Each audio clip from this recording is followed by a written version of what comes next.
After class, Nick called out to Ethan to tell him that there was actually another person who had dyslexia too, but the teacher hadn't mentioned it earlier, and that person was the teacher himself. Ethan couldn't believe it. Nick had had this problem as a child. He wanted to show Ethan that he wasn't alone in this world. There were many people who had the same experience as him, but none of them ever gave up on themselves. On this day, the class organized an activity outside the school. Ethan built a boat with mechanical movement. Watching the boat sail itself through the lake, the teacher and classmates complimented him, although Ethan was shy and hid in the crowd. But he was able to share what he had made. It was proof that his heart was opening up. Since then, Nick has been tutoring Ethan every day after school, teaching him how to spell correctly by drawing, using jumping jacks to work on his arithmetic skills. Gradually, Ethan was able to recognize the shapes of all the letters. Occasionally he could even read simple sentences. He regained his love of learning. He made an extra effort. He is no longer the depressed person he was before. In order to help Ethan build up his self-confidence, Nick lobbied the headmaster to hold a drawing competition at the end of term. And just as that was happening, Ethan's father was on a business trip and happened to be passing by the school. He saw his son reading aloud from the competition, and remembering that he had been wrong about his son, the old father was in tears of shame. The day of the competition came and went. Ethan woke up early before dawn. He went to the river alone. He stayed there for 2 hours. Soon the competition began. The students were working hard on their paintings. Some teachers joined the competition, but Ethan didn't show up yet. Nick was a bit anxious. It was a long time before the competition started. It was only after a long time that Ethan arrived. Nick handed him a piece of paper. Ethan found a secluded spot and sat down. He began to use his painting talent to the fullest. The colors under his brush seemed to come to life. Soon after, the competition was over. Nick looked at Ethan's finished work. It was his first time in the limelight by the river. At the break of dawn, a boy sits alone by the river and stares. Flowers, birds, and trees, and the water rushing by. It was a true reflection of his inner world. And soon, the headmaster announced the final results. One boy had beaten all the teachers. He'd beaten all the teachers. No saal ka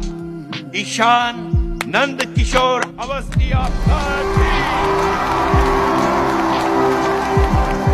On the podium, looking down at the thunderous applause. It was the first time that Ethan had been recognized by so many people. At this moment, he couldn't hold back. With tears streaming down his face, he ran to Nick. You could say, if Nick hadn't been there, he would not be where he is today. And in the middle of the game, Nick also completed a painting of, in his painting, Ethan. With a big smile, he's shining brightly. To others, Ethan may seem like an anomaly, but in Nick's eyes, he was the brightest morning star in the sky. No one is born strong, and no one is born stupid. May every child on the road to adulthood, may every child grow up with a teacher like Nick, and may parents, while teaching their children, to observe them more carefully, let them have a healthy